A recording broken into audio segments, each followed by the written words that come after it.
Sports Talk. Let's go.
Okay.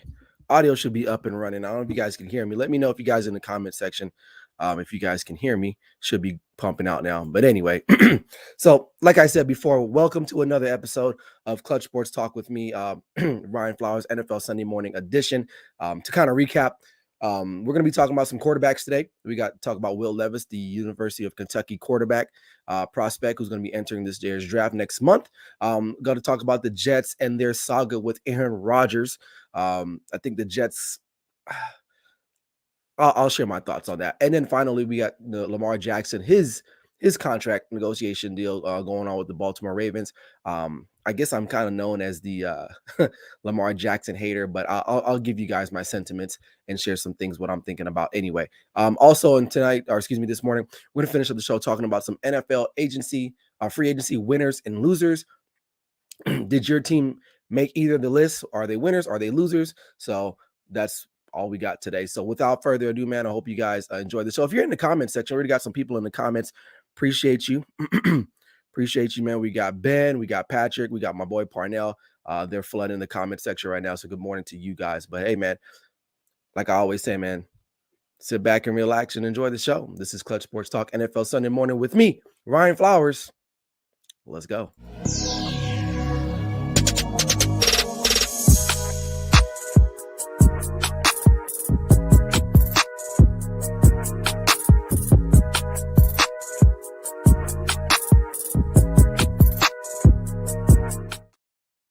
Good morning, everybody.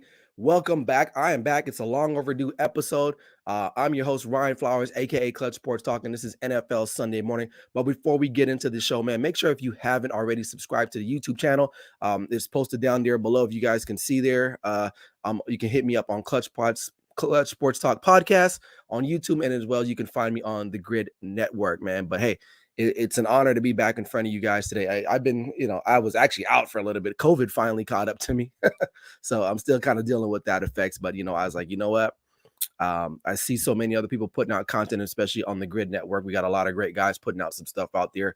I just had the opportunity to be on one of the other content creator show, Command on Demand with Parnell. We had a great time. So make sure you head over to the Grid Network. Check out that episode. We talked a lot about obviously the NFC East, the Dallas Cowboys. But it was just overall a very, very great conversation. So if you ain't doing nothing, man, just do it, man. Just go ahead and pull it up. We got the comments coming in already. What's up, Ben? He says, you think Jim Haslam? You can thank Jim Haslam for giving Watson his fully. Yep. Absolutely. We'll touch base on that later on. But Ben, glad to see you in here. But you know what, man? Real quick, I want to give a shout out before I get the show started. Now, this is a football show, but I had the opportunity last night to attend my first Vegas boxing event. It was the David Benavidez versus Caleb Plant fight here at MGM Grand. Vegas has tons of fights, but that's not the fight that I was mostly interested. I want to give a shout out to my boy Demler Zamora Jr. He got the win last night. He's 11-0, third round knockout. And actually, here's the clip. You guys can take a look.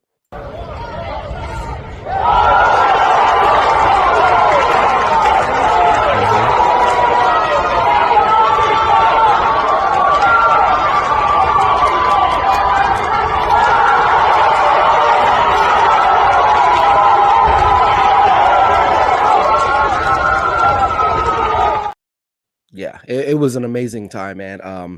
Like I said, he's only 19, turned pro when he was 16. He's what 11-0 now, nine knockouts, I believe, something like that. I might be wrong, but I think I'm pretty close. So congratulations to him. I've known him since he was at least 10 years old.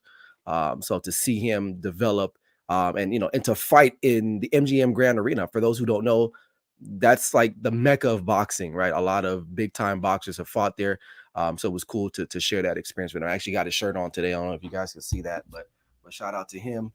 Shout out to him and his family, man. It was an amazing event. So, all right, got that out the way, man. But hey, nonetheless, let's talk about it. So, Will Levis, had his pro day. And you know what? What stood out to me immediately was it looked a lot like somebody else's pro day, especially the conversations after the pro day. So Will Levis, wowed everyone. We all knew that he had a great arm. He's got good stats as far as physical ability. He's like 6'3", 2 something like that. He's got a cannon of an arm. Not a lot of experience as a starting quarterback. But I will say though that you know he's got some upside, but he could either be Zach Wilson or he can be Josh Allen. You don't know. And our team's willing to take him at the top of the draft. Carolina's got the number one pick. Is that something that they want to do? But we'll have to see. But when I was watching the clips and then you go on social media and everyone's like, oh my God, this guy is just throwing the football. I mean, here's the thing with pro days or just any type of evaluation that these guys are going through, whether it's a pro day, whether it's a combine, et cetera, et cetera. They're not throwing against anyone. It's just literally the receiver and air. Okay, so you gotta have some reservation, and some people kind of jump the gun, and I think that's just the problem with society overall, where we're so quick to anoint people things that they aren't really. So when I looked at his pro day yesterday, I was like, well, you look good. Had a couple good deep balls, things of that nature, but realistically, I think he's more on the Zach Wilson side. Similar attributes as far as like time played, not a big time starter. Has struggled a little bit with turning over the ball or ball security. Just last year as alone, his last year as a starting quarterback. Let's see, what he's up to 2,400 yards, 19 touchdowns, 10 interceptions. So you know that's a lot of interceptions. And then the year before that, he threw um, 13 interceptions, 24 touchdowns, and 2,800 yards. And then he transferred out of from Penn State. So he started 2 years as the current University of Kentucky, battled some injuries, things of that nature. But to me, it doesn't feel like Josh Allen to me. It feels more like a Zach Wilson type of situation, and we all know how that played out for the Jets, unfortunately. Because now they're in the market looking for a quarterback. Let's see, we got Patrick. He's got a comment. He says the ideal option for incoming rookie quarterbacks is to have a veteran in front of them. I used to agree with that back in the day, but now quarterbacks today, they have way more resources, things available to them, um, that I feel like you're the guy or you're not the guy. Simple as that, in my opinion. But maybe a couple years ago, now it has worked out for some quarterbacks, Patrick Mahomes. But honestly, I feel like Patrick Mahomes would have been a stud day one. I mean, but it's a fair assessment. I used to agree with that statement, Patrick, but I honestly, moving forward, these guys they play in big games. They got VR, virtual reality training. They got quarterback. I mean, little kids 6 or 7 years old already have quarterback coaches and going to quarterback camp. So, these guys, it's either you can play or you can't play. Simple as that, right? Like, what do they say in the NBA? It's a make or miss league. The NFL or any other professional sports, it's either you can play or you can't play. Patrick follows up and says, it's the number one position teams can either hit a home run or miss the mark, depending on who drafts them, and it can be developed into an elite quarterback. Again, I somewhat disagree with that statement. I feel like if you're elite, you're elite. Um, nowadays, if you now there's guys that are like above average, mediocre, middle to great, that can come in and be serviceable. But the elite guys, you just know that they're elite because they come out and they exuberate that. Is Will Levis that guy? I don't think so. It all depends on what situation he goes to, honestly, if you really think about it. So would I take him number one if I was Carolina? I probably wouldn't. But then again, this draft class is not the, at least for quarterbacks, it's not a very great one per se. While I'm on the topic, I just pumped out another video or a video last week or this week about Bryce Young. So it's a 4-part series. I'm going to be talking about Bryce Young, CJ Stroud, Will Levis, and then the kid out of Florida. What's his name? Richardson. So, make sure you guys check that out because I kind of give you my strengths and weaknesses and where I would take them. So, and then we got Ben here. The game tape has always and will be the best evaluator for any position in football. I absolutely agree with that. The combine and pro days are just to show football fans and have fun. I mean, you're right. I mean, look, Cam Newton was throwing at a pro day. I know he was helping out his brother, but he kind of low key was trying to let everyone know that he's trying to get back in the league. But it is what it is. What's up, Scott? He says Stetson Bennett to the Rams. I don't know. We'll see. We'll see. Listen, Stetson Bennett is one of those guys too. It's like he's not an elite guy. He'll never be an elite guy in the National Football League. Great college quarterback, but we're not talking about him. Why? Because we know he's not going to be a great NFL prospect, and he could change our minds, but we'll never know. So, but either way, but yeah, Will Levis, stay away from him. He's got Zach Wilson written all over him. Now, as far as character issues, I don't think I have any issues with him. Zach Wilson did have some type of character issues, kind of being like one of those privileged kind of guys, expects everything, right? I don't think Will Levis has that problem. I could be wrong, but I'm not in those interviews. But nonetheless, I don't think is a guy that the Carolina Panthers take number one. He would need to go. See, Will Levis would better be served by going to a team that maybe has a veteran. But if you're picking, 1 through 5 in the draft, you're not looking for that type of guy. You're looking for a guy that can impact your football team the minute they step into that locker room. And I don't think he's that guy. But you never know, man. We could be wrong. We'll just have to wait and see on that. All right. Speaking on waiting and seeing, the Jets and Packers are basically at a stalemate right now. The Packers want what they want, and the Jets don't want to give the Packers what they want. Now, the Jets are kind of a bit in a little conundrum because they've hired, former head coach of the Denver Broncos, former coordinator for Aaron Rodgers in Green Bay, Nathaniel Hackett. They went out and get Alan Lazard. They got some more receivers. They're trying to make a push for Aaron Rodgers, but really the deal is I don't think it's close to being done. And I think what that's done for the Jets is, listen, the Jets are a solid team, right? They had some flashes last year. Obviously, they were inadequate at quarterback, right? Probably should have won more games if they were able to score some points on the board. But nonetheless, they're still at a crossroads, right? Zach Wilson's still on your roster. He's more than likely going to be the backup. But I think them waiting for Aaron Rodgers and playing this game, because here's the thing. A lot of people think the Jets have the leverage. I personally don't think so. I think the Packers are in a better situation than the Jets. And here's why. Number one, the NFC really is wide open. Now, I know everyone is, still on the Eagles bandwagon, but we'll talk about them later because they're on my list of free agency winners and losers. But the NFC is wide open, right? The AFC has way more quarterbacks that are more capable to take it all, obviously. And the Packers, to me, I feel like they know what they are. They're going to be a running team. You got Aaron Jones. I forgot the other kid that they got there. He's got big old legs. I forgot his name. His name slips my mind right now. Their defense is going to be pretty much solid. And just to get rid of a guy like Aaron Rodgers, now we're going to see if Jordan Love can play. So I feel like the Packers are like, here's the deal. We'll get rid of Aaron Rodgers, but we want what we want. And honestly, if we don't get what we want, he'll have to just sit there and not get paid. That situation may get a little bit more delicate as we go on. I think it probably will get done, but unfortunately, AJ Dillon. There you go, Patrick. Thank you, AJ Dillon. But the Jets, I feel like they missed out on maybe like a Derek Carr, or even they could possibly still go get Lamar Jackson. I don't know. Depends on the cap space and what he wants as far as compensation. But they're a quarterback away of being a really, really good team, a viable team, I would say. Their defense is pretty good, obviously. They do have some offensive talent with Garrett Wilson and Brees Hall if he comes back healthy next year. So they do have some talent. They just couldn't score, and that's their problem because Zach Wilson is not the answer, obviously.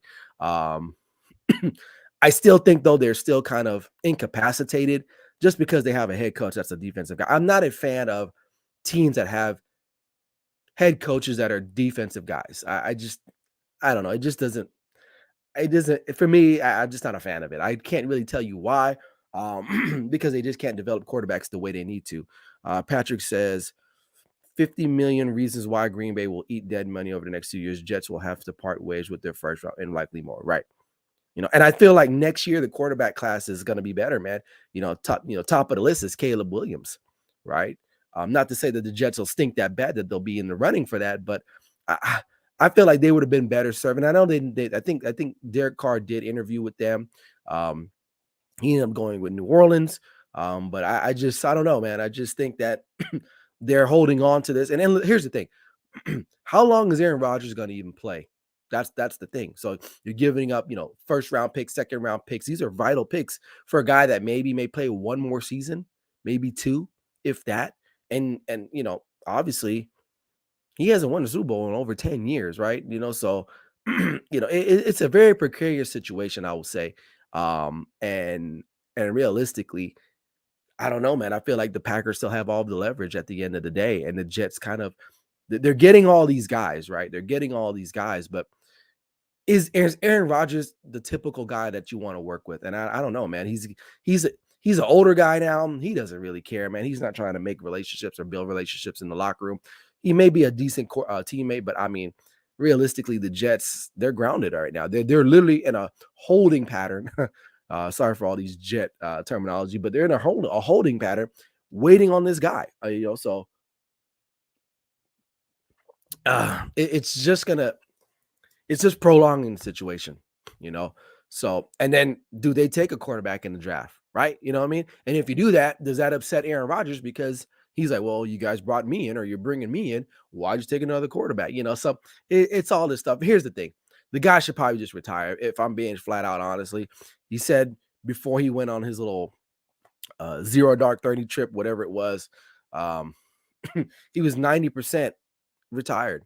And then he came out and was like, I want to play for the Jets. So there's just a lot to it, man. And I feel like he's kind of like a diva. And I feel like he was holding the Packers hostage for years now, kind of doing what Brett Favre did, right? Going back and forth, yada, yada, yada. But it is what it is. We got some comments. Ben says Rogers would make a heck of a yoga instructor at dark retreats at this point. Yeah, I mean, right, really. I'm not saying he's garbage. I think he could help the Jets, obviously. But is he going to get them over that hump? I highly doubt it. Patrick says Aaron only wants to win MVPs, not titles. Name me a great player in any sport would have said what Aaron did. Yeah, you're right. You know, he's already kind of like half in, half out.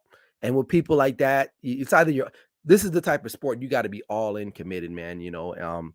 At the highest level, and I don't think he's all the way committed. And he doesn't work well with certain people, and he's still trying to get his guys over there like Randall Cobb, Mercedes Lewis. They went and signed Alan Lazard. I mean, when they signed Alan Lazard, I was like, oh yeah, that's a Super Bowl team. Like we all looked at that and was like, huh?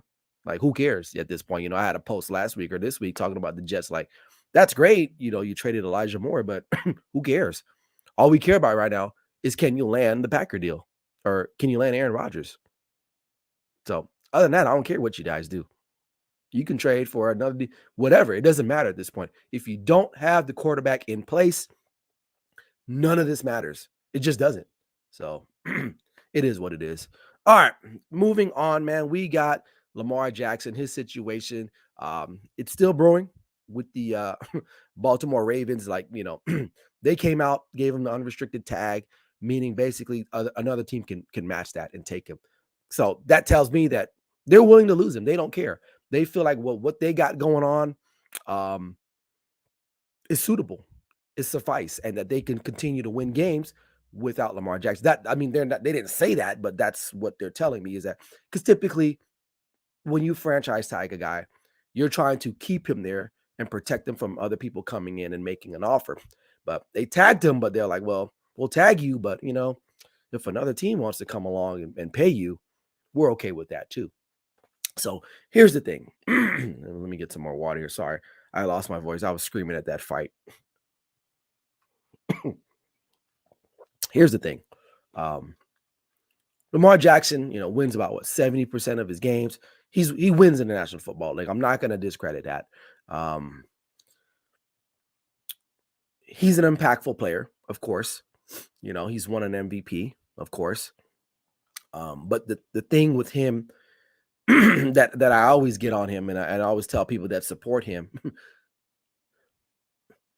is the playoffs, man. And his durability. You see now in the last 2 seasons, he hasn't played down the stretch. Why? Because he's been injured. And do you think that an organization wants to shell out a lot of money to a guy that may not play, especially at quarterback, when they need him? And the answer is no. And I get it. People are like, oh, he's Lamar Jackson. He's great. And it's because he's black. And it's like, I'm not saying race doesn't play a part in this country, right? Racism, anything dealing with race is a very volatile topic, right? And obviously this is not the time and place to talk about that, but not all the time it's about race, man, because there's other black quarterbacks being paid. You look at Deshaun Watson being paid what he was paid, right? Dak Prescott got paid what he was paid. Kyler Murray, guys like that, man. So you can't tell me that it's because he's black that he's not getting an opportunity to make the money. It's because he's hurt. He's hurt a lot. And honestly, man, like, he'll have a great regular season, but he'll be injured down the stretch. And I think that's the biggest concern for the Baltimore Ravens, is that they don't want to pay a guy that probably won't be available. Why? Because of the style that he plays. And, people say, well, the Ravens, it's their fault. They have that offense for him. But that's what he's good at.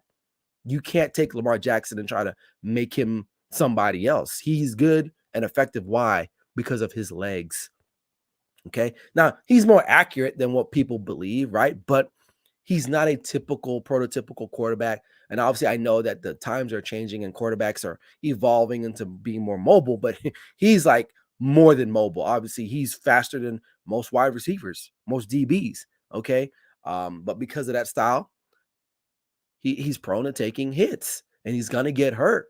And if you're able to bottle him up and force him to pass from the pocket, he's not really that. He's not that guy. He's not that guy. So this has nothing to do with race. It's more about, it's economical. Okay. It's economics, people. And a lot of people, they always, oh, well, because he's black. But it's like, it's not because he's black. There's a lot of black African-American males in the National Football League, hell, in professional sports, being paid a really good amount of money for playing a sport, right? So, and again, there's other guys getting paid as well. So, and on top of that, he doesn't have an agent. His mom is his de facto agent. And that affects him too, because you don't have a professional in there in those rooms negotiating for you, right? So that's why you pay agents. And I get it. You don't want you don't want to make it personal, but he's going into these meetings and it's personal for him, right? And as it should, but that's why you have an agent to go in and mediate for you. Right. Now, I know there's guys that have been able to do it. I think Larry Tunsil, the offensive tackle from the Houston Texans, he's his own agent. He's the highest paid tackle again, right? Second time, right? But different situation, right? But who knows what he knows, right? And I don't know what Lamar Jackson does. And he's very coy. He goes on social media, he does these certain things. And honestly, man, the Ravens look at that and they're like, and let's just be real. Now, I'm bringing up race again. The National Football League is predominantly the ownership is Caucasian. Okay. Right. And most of these guys are older than me. They don't like to see young African-American men make statements or talk about certain things. So in that aspect, maybe they're like, oh yeah, you want to talk some stuff. Okay. Guess what? So you got to be careful. If you want to get paid, you got to play the game.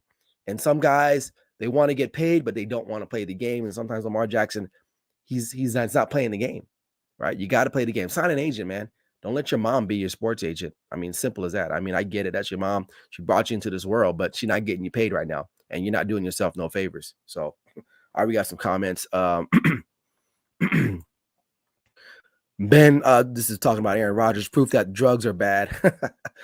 Rodgers in Green Bay. I need receivers. Rodgers to the Jets. I need Lazard and my other Packers. Right? It's like, what are you talking about? you know. Scott, did the Cowboys get a kicker? We did sign someone, if I'm not mistaken. I think we did sign someone. What's the guy's name? Pretty solid too. I think he was a former Patriot kicker, if I'm not mistaken. But you guys let me know. What's up, Barry? My boy Barry from the All Even podcast. Check out his show. It's really great, man.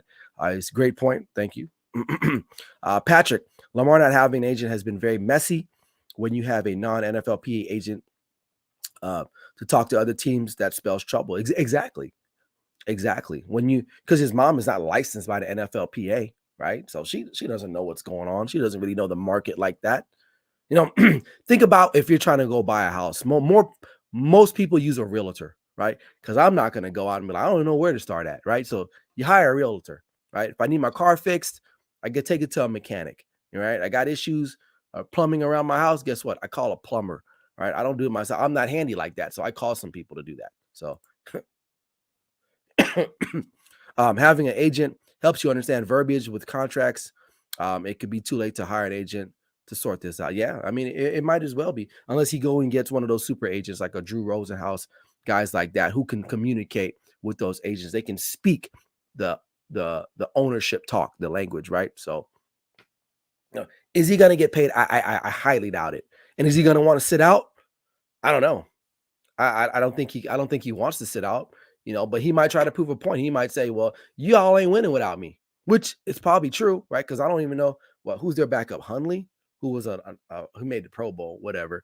And that's a whole nother topic. But Hundley can do some things. He's not Lamar Jackson, obviously, right? I'm not saying Hundley is going to come in and take over for the Ravens, but the Ravens know what they are. They're going to run the football. They're going to play defense. They have their own. They have their mantra, and that's what they're going to do. So we'll have to wait and see what happens with him. But look, I'm not a hater on Lamar Jackson. It's just a fact that he is what he is, and he wants to get paid. And he got hurt, and that really messed him up, right? So, Kyler Murray got paid, but then got hurt. So we'll have to wait and see what happens with him. But good luck to him. I mean, I'm not against anyone getting their money, but in this case, it's not looking good. And here's the other thing. Teams are not going to want to trade for this guy either, right? Because they have the same concerns as the Ravens, right? And the Ravens know that. That's why they put him on the unrestricted tag, because they know that other teams are going to look at him like, yeah, we want him. Let's be real. Teams would take this guy. It's not that he's garbage. He's not trash, but there's that elevated risk of him not being available. And then they don't want to pay that money for the same reason why the Ravens don't want to pay him. So that's why the Ravens were like, we're going to put you on the unrestricted, and we know no one's going to reach out to you. So this is what the market is for you. And unfortunately, you're going to have to roll with that. So that's where we're at. All right. Before we get out of here, man, we got one more thing. We got free agency winners and losers. Real quick, Patrick says, in a brutal AFC North, Baltimore can't win without Lamar. Joe Burrow is clearly the best quarterback in the division. Baltimore can't win or compete without Lamar. Pittsburgh will always be. Yeah. I mean, and that's a tough division, man. That's a tough division, Obviously, the Bengals are the Bengals. Steelers are going to be much improved. Who's the other team in that division? Who's the other team? Oh, Cleveland, right? We don't know what Cleveland's doing, right? So they can be good or they can be bad. We don't know. But the Ravens will probably end up being. I think the Ravens will still be better than the Browns. The Browns are just cursed, period. And that's no slight to Cleveland Brown fans if you're watching. If that's your team. But listen, you guys for some reason just can't get your act together. I don't know. What's up, Scott? Tristan. Oh yeah, okay. Maybe that's the guy. That's the kicker the Cowboys signed. So, and we're going to talk about the Cowboys actually too. So, thanks God for bringing up the Cowboys. All right, free agency winners and losers. Here are my winners. Now, some of these teams are subject to change. Obviously, we'll see how it goes because we got the draft. Maybe make some other moves. But I'm going to start with the San Francisco 49ers. And some of you may be thinking, the Niners? What are you talking about? Hear me out a little bit. And listen, a lot of teams could have been on this list, but these are my teams. It's my show, so I can pick what I want. All right. So I know the Niners, they lost their guard or tackle McGlinchey.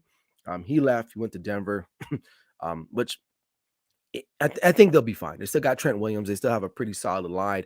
Um, their defense did take a hit. They lost Jimmy Ward to Houston, but signing the defensive tackle Javon Hargraves from Philly.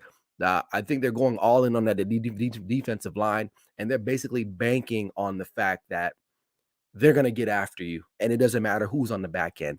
Now, the quarterback situation, it's probably going to be Brock Purdy if he's healthy. They moved off from Jimmy G, that's perfectly fine. But if Brock Purdy can come back healthy, I think he'll be the starter, and then Trey Lance at some point will probably end up taking over. I think like he has a higher ceiling, but I think that the Javon Hargraves signing was a really big deal for this team because this is a good team. If you look at their roster top to bottom, it's a good team. It's a very good football team, and they're well coached. So I know they did lose some guys, but overall, I think like strategically get past the McGlinchey. Maybe they pick up a tackle or offensive lineman in the draft. But we'll see what happens out there, and we'll do a draft winners and losers later on after the draft next month. So. All right, Denver Broncos, another winner. Obviously, they got their head coach. They got rid of the guy that was there before, Nathaniel Hackett, who had no idea, had no business being a quarterback, or excuse me, an NFL head coach. But you know how nepotism goes. All right, but they included some offensive line power, McGlinchey from San Francisco, and I believe they signed Ben Powers, a guard from the Baltimore Ravens, who's a really Pro Bowler as well. So bolstering their line because why? You need to protect your quarterback. Okay. So and then so those three things: the head coach, the offensive lineman. The defense is going to be good. Their secondary is really really good. So I like the move that they made. Was you said Brock Purdy isn't playing until 2024? Really, I didn't hear that. Where is that coming from? It was because of the torn shoulder. I did not know that. So if that's the case, then Trey Lance will be the starter. And we'll see. We'll see what happens with him. But yeah, I did not know that he was not going to play. He was ruled out for this next upcoming season. So that's news to me. All right, moving on. The Bears, they came in hot. They traded out of the number one pick. They ended up trading for DJ Moore to give a weapon to Justin Fields. They added some defensive guys. Is it going to make them contenders? No, obviously not. He's going to have Tommy John surgery. I did not know that. Okay, Patrick. Well, that's breaking news to me. I did not know he was having Tommy John surgery. But either way, the Niners are still going to be a good team. I think they're just well coached and they have the talent to overcome that. All right, anyway, back to the Bears, giving them their flowers here. DJ Moore added some defensive help. Now it's up to Justin Fields. Now he's got DJ Moore. He's got Claypool. He's got some talent now. We're going to see what they're going to do in the draft. So good for them. So I feel like they were some of they were the early winners in the beginning of free agency period. And we'll see how it goes for them. All right, Carolina Panthers. Now, some of you are probably thinking, now why the hell you got the Carolina Panthers on there? Here's the thing. The NFC South is like this weird. It's weird. Like every year, some team that was crappy one year, they're the best team the next year, right? And I feel like they got, not to say they got rid of dead weight, but let's just be real. DJ Moore wasn't helping them anymore. Christian McCaffrey wasn't helping them anymore. So they got rid of him. Right now, that frees up cap space for them to make moves. Now they've added a new coach, right? Frank Reich, I think, is a good NFL coach, and I think he'll do a good job in Carolina. Now, are they going to be Super Bowl contenders? That remains to be seen. But the defense is pretty good. They got some guys on offense. Now, who's going to be the quarterback? That's the real question. And obviously, they're picking number one. So my best guess is that they're going to take a quarterback. But I think just freeing up money to go and get acquisitions and draft picks, that's a commodity. Especially, like I said, they've had CMC there, Christian McCaffrey for quite some time there. DJ Moore been there a while. They just weren't winning. Weren't winning. They signed Andy Dalton, who will probably be the starting quarterback, depending on who they draft in this upcoming draft. But a good guy to have in the locker room, I guess, per se. But I'll put the Carolina Panthers up there right now for winning some free agents, even though they didn't, they picked up Aiden Hurst, I believe, the tight end. So they got some guys there, Chuba Hubbard, well, I think that's the running back's name there. So they got some guys. They got some guys, but can Frank Reich coach them up? And whoever they pick for the quarterback position is going to be crucial. Scott says Stroud to the Panthers. You know what? We all saw that clip this week with Josh McCown, the quarterback's coach for Carolina. He was, basically made a statement like, yeah, basically we're going to take you when you come out here. So we'll see. I don't know. You guys have to watch my videos on the quarterbacks, but I got some thoughts on these quarterbacks that are coming out. All right. We got the New York Football Giants. I think they're doing a great job. They actually traded for Darren Waller, a really good tight end if he can stay healthy. Brian Daboll, this will be his second year with Daniel Jones. Daniel Jones got his bag. Listen, Daniel Jones is not Patrick Mahomes. I get it. But, the guy, they had a good year. I know he didn't throw for a lot of touchdowns, but, Daniel Jones is a little bit better than what people give him credit for, and that's because of Brian Daboll. But the Giants definitely, they're bringing back some guys. Darius Slayton's coming back. Sterling Shepard, hopefully, God bless him. Hope he can stay healthy. They got some talent there, and they're well coached. That defense is going to be pretty good still. So far the Giants, man, are doing a pretty good job in the free agency period or offseason period. So shout out to them. And then finally, the Dallas Cowboys. I kind of did. I was thinking about this. For the most part, I think they're doing more than what they typically do, right? They traded for Stephon Gilmore. They traded for Brandon Cooks this week. They cut ties with Zeke finally, thank God. They're restructuring a lot of guys. Dak restructured, Tank restructured, some other, they brought back LVE. So really the big move for them right now is DeAndre Hopkins, but I think that might be off the table now with Brandon Cooks coming on board. But you just never know. But so far the Cowboys have done a pretty good job of keeping some key guys like Donovan Wilson on defense. But they haven't really signed a big guy yet. But so far, their moves that they've made have been pretty okay. Pretty, I would say like B plus. But the Stephon Gilmore trade was a big one to help out. And I get it. He's not going to be the same Stephon Gilmore from years past. He's older, but he's better than what we had on the other side for sure. Anthony Brown, Jordan Lewis, whoever was over there, Kelvin Joseph was getting toasted every week. So he's better than that. So you pair him with Trevon Diggs. We got a really, really good secondary back there. So Cowboys are definitely winners in my mind. If they can pull off that DeAndre Hopkins trade, firstly, that'll help the quarterback out tremendously. But doesn't make them contenders to me in my mind still, because some of those moves are just not like, they're not moves that push the needle to me, but it is what it is. All right. So we got losers. All right. Here's my losers here. First and foremost, the Philadelphia Eagles lost like 6 or 7 defensive key starters from that defense from last year, right? You lost your offensive coordinator. You lost your defensive coordinator. How does that all play into everything, right? So, are they going to come down a little bit? I think so. I think that they may have a Super Bowl slump.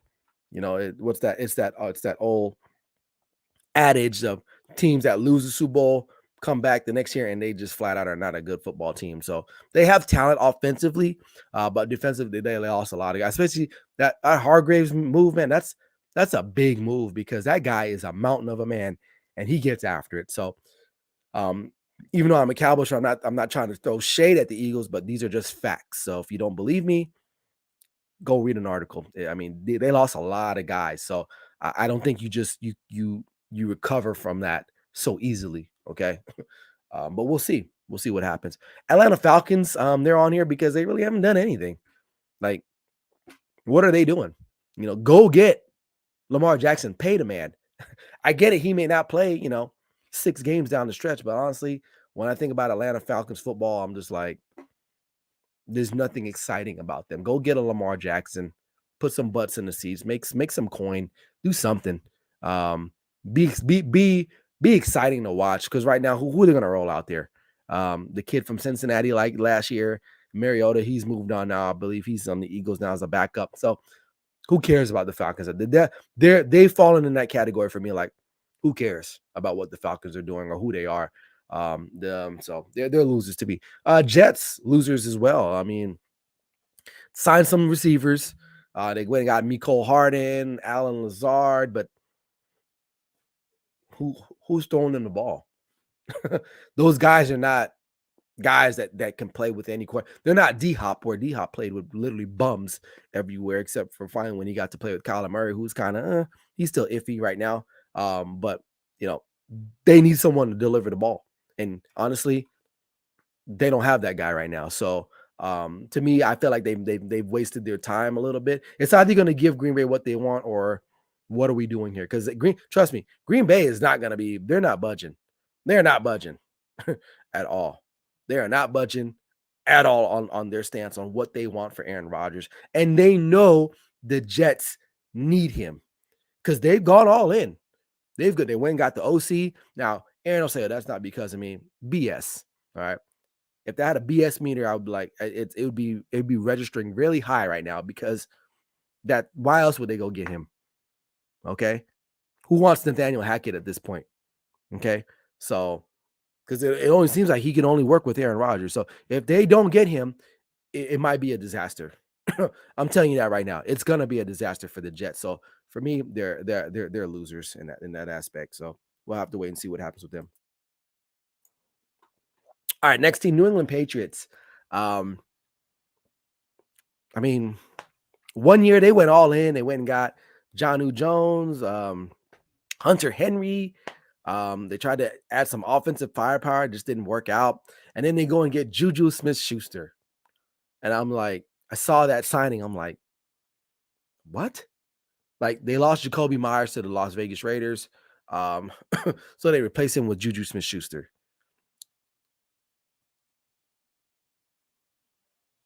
And I'm still here. That was a moment of silence because I have no idea what the hell they were thinking when they signed this guy. I like Juju, USC guy. I'm from LA. You big USC fan, but he's not a guy that's going to come in and help you. He's just not. I think Jacoby Myers is a better receiver than Juju Smith-Schuster, a little bit more explosive. Juju, I mean, honestly, he got a Super Bowl ring, but he really didn't do anything last year, like literally nothing. So you bring him in to do what? I don't get it. And I think they just signed Nelson Aguilar too. So I don't know what they're doing. We know the Patriots. We know the Patriots are going to be good on defense. It's just offensively they're just inept. Now, bringing Bill O'Brien back in, I think will help the offense because God knows what Joe Judge and Matt Patricia was doing last year. Who God knows what the hell they were doing. So there might be some more stability, but they definitely don't have the talent, man. Mac Jones is not the guy to help you. He needs help. He needs a lot of help, right? And they have no help. So we'll have to wait and see with them, but they're definitely losers. Scott says, so you're saying my Rams are not losers? You know what? I'll say no because they're starting to get rid of dead weight. I think getting rid of Ramsey.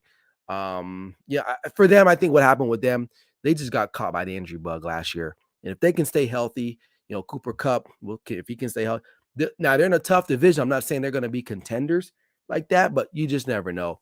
I think Sean McVay, he's kind of 50-50 too. I don't know if he really wants to coach the National Football League anymore, but I think what he's saying now is like, you know what, man, we went all in a couple years ago. Now you can kind of see from an economical standpoint how that works. Now, in the end, it worked out because they won a Super Bowl.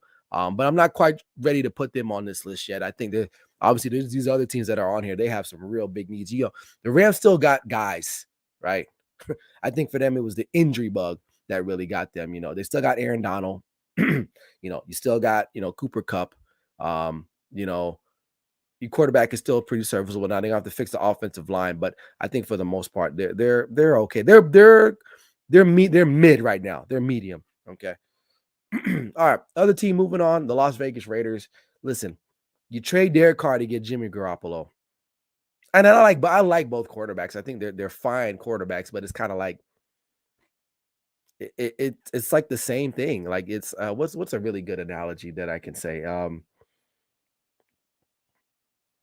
don't even know, man. It's like you got a guy, you got rid of a guy who to his credit, it really wasn't his fault the Raiders struggle, man. The defense is complete garbage. Okay. Couldn't stop a nosebleed, okay, with a pack of cotton balls. Trust me, right? You know, and sometimes they're having to play from behind, they're giving up leads, things of that nature. Now, I'm not saying Derek Carr was perfect. Of course not. He wasn't perfect, but it wasn't all him, man. The guy had like multiple coordinators every year in his career there. The Raiders are not a very stable franchise to play for. It's not really his fault. Now, Jimmy G will come in. Um, Jimmy G will come in. He's a Josh McDaniels guy. We'll see. Maybe the offense might look better, right? But they got Devontae Adams. They got Josh Jacobs had a really good year, but we'll have to wait and see. But I feel like they haven't really made any really big noticeable moves, especially on the defense side. Now, I know they signed Mike Epps, a safety from Philadelphia, but like, I don't know. How's that going to work for him? Is he a guy that was really good in a system and then now is coming over and now he's going to get paid? And, it's funny that this is happening in the Raiders because a couple years ago, I'm telling my age, Larry Brown, I think his name is Larry Brown. He's a cornerback from the Dallas Cowboys. He won Super Bowl MVP in 95, 96 when they played the Steelers. He had such a great game that he got paid by the Raiders the next year. And you know what? He was getting torched, right? Because guess what? He wasn't that dude. He was not that dude. Now, he played opposite side of Dion, so he saw a lot of action. But he went to the Raiders gave him a big contract, and he sucked. He sucked. I'm not saying Mike Epps is that guy, but I don't know. We'll see. Scott says Rams need to go get OBJ. OBJ's not coming back to LA. They offered him like $4 million. In his mind, that wasn't enough, so he's done. Now, OBJ, like, if he thought $4 million wasn't enough, I don't know what he's asking for. I think that's why teams are holding off on signing him because number one, you're not healthy or you haven't been healthy down the stretch. And most teams financially are not committed. See, it's not about character and all that. It's the economics. The economics are just not right. All right. But anyway, all right. The final team, the Washington Commanders, they're kind of like in that same boat with me with the Falcons. Like, what are you guys doing? Like, their biggest signing was Jacoby Brissett. He's a career backup. Now, Sam Howell is going to be more likely he's going to compete for the starting job under Ron Rivera. Now, they signed Eric Bieniemy. Now, we're going to see if Eric Bieniemy can coach his butt off. We'll see now. Now, he don't got the same talent, right? But we're going to see if it's going to work for him. And maybe Ron Rivera gets fired and maybe he elevates to there's a lot of stuff going on. And I was on the Commanders Demand podcast this past Wednesday. And we talked about this and, there's a lot of fluctuation going on with this organization from the top. You got the ownership. Daniel Snyder may not be the owner. There's a lot of chaos going on around this organization. And to me, and we talked extensively about Lamar Jackson and, you got to go pay this man. You got to go do something because if not, they're in this perpetual cycle of being a bottom feeder in the NFC East. So to me, they haven't really done much other than Jacoby Brissett. That's not going to make you win or be in contention. Okay. Patrick says, I remember, Larry Brown, Super Bowl MVP. He won that award because, they weren't throwing the prime, right? And he got a lot of opportunities that game. He actually had a pick six, if I'm not mistaken. He got the bag, went to Oakland, and then sucked it up. He completely sucked. So, and some of these teams could change. Like the Jets can get off this list, obviously, if they do sign Aaron Rodgers. But for right now, I feel like they're just wasting their time. But, we'll have to wait and see what happens with them. We'll have to wait and see. But let me know what you guys think, man. In the comment section is another team that's out there. Maybe you think that are losers or winners. If you want to put them in the comments, we can chat about it real quick before I get out of here. But yeah, that's it, man.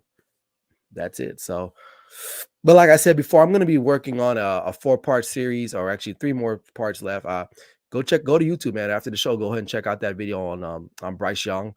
Basically, it's just a little quick breakdown, not that long, about 10-minute video. So you got time. Trust me. It's Sunday. You ain't doing nothing. You chilling. Go check it out, man. And then I'm going to probably produce the CJ Stroud sometime this week. So you guys want to check that out. But yeah, man, it's good. It's good to be back. I'll tell you that right now. But yeah, go ahead. Subscribe to the channel, Clutch Sports Talk Podcast on YouTube. Make sure you head over to the Grid Network as well. We got some great content, right? We got We got baseball, we got basketball, we got a full sports variety shows between the Carving Up podcast and the All Even podcast. If you're a Washington Commanders fan, check out my boy Parnell. We got NBA too as well. We got my boy Patrick. He does the Forum, the Lakers one. He also has his other show, Chaotic Sports too. Who else is out there? Alfred Parson. He's got the Metropolitan Report. If you're into baseball, talks about the Mets. He also does the Rocket Fuel, which is the Jets. It's a Jets podcast as well. I don't want to say I'm not missing anybody. And then we got the Dallas Can fan guys, Canadian Dallas Cowboys fans. Oddly enough, they're hitting it big too right now. So if you want to check them out, so the grid is growing, man. We're growing, and you got myself, obviously. I'm the main NFL guy. I talk strictly everybody. I am a Cowboys fan. But yeah, so that's it, man. We're going to roll out of here, but I want to, 1 second here. No. Song. All right. Yeah. So when we hear that, that's rolling out of here. But I want to appreciate, thanks for everyone for coming in, man. Appreciate you guys. You guys had had the comment section going, man. What's up? Oh, speaking of which, there's my guys right there, the Cowboys Can Fan podcast. These guys are a great watch. If you're not a Cowboys fan and you just want to watch a live stream of these guys, like, they keep you engaged, and they actually help with my blood pressure when I watch these Cowboys games, because they kind of keep me grounded, man. So appreciate you guys. Yeah, keep doing your thing, man. Appreciate you. You guys keep doing your thing, man. I'm gonna have to get you guys on now too at some point. But yeah, man, the grid is doing great things. The grid is good. So, but other than that, man, thanks for joining. Appreciate you guys, man. It's good to be back in the South. Like I said, I was out with COVID, man. COVID was no joke, but I'm back. So I'll be back next week Sunday. But make sure you head over to my YouTube. Subscribe. Come on, man. Don't watch the show. You don't watch it. But subscribe. It's okay. It's free. You're helping me out. But other than that, man, you guys take care of yourself. We'll see you guys later. This is Clutch Sports Talk NFL Sunday morning with me, Ryan Flowers. Like I always say, never settle till the work is done. God bless.